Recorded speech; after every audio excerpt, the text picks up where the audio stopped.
So when it comes to microdosing is sub-perceptual, so you don't feel any sort of psychedelic or dissociative effect.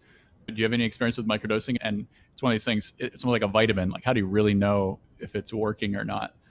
Yeah, it's interesting because obviously there's a lot of anecdotal reports, people who swear by it. It's like the Yeah. whole Silicon Valley thing.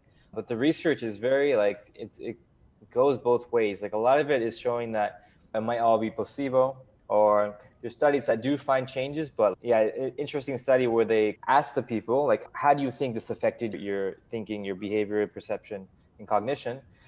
And then they gave them like standardized tasks which actually measure these things. And then what they thought they improved in was completely different than what they actually did improve in. So it seems like, one, they might be doing less things we might expect. And then two, the things that they're helping us with are not necessarily what we think they're helping us with. So it's like a messy thing with the research right now. But again, it's still very early. There's just like surprisingly little work on microdosing and psychedelics in general, really. So it's going to be another few years till we can really say anything definitive.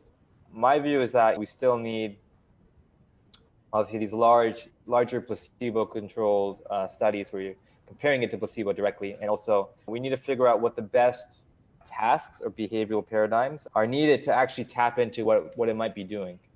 Because if you ask somebody who microdoses a lot, they might say stuff like, oh, my day was just a bit better. I felt a bit more present. I was able to get stuff done and not procrastinate. But then when you give them this like attention task in the moment, is that really tapping into what they describe? You know what I mean? Mhm. What they seem to be describing is more subtle shifts in their attention and in their experience that might not be captured by specific controlled tasks that you're doing. So I think new tasks and approaches need to be devised too before we just throw it out and say, oh, it doesn't work because it doesn't affect these things. So at the very least, you can have a placebo and do a controlled test with microdosing.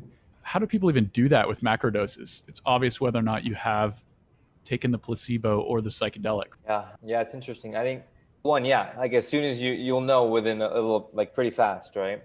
I think what's interesting is using, this has its own complications, but like an active placebo, like giving them a little bit of, let's say, something similar to Adderall, where they feel a significant shift in their experience, but especially if they haven't taken a psychedelic before, then they can be like, oh, I'm coming up, it's coming on, it's coming on. I mean, they might just think they got a small dose of psilocybin or something.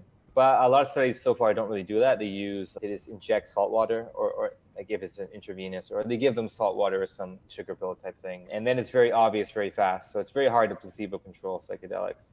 And yeah, it's a whole messy thing with psychedelics because your expectations have a huge role in your experience that's set, right? Mm-hmm. So it's like psychedelics in some sense are almost placebo enhancers because they enhance what's already going on for you. So there's a lot of issues around applying standard pharmacological protocols to psychedelics. It just doesn't work.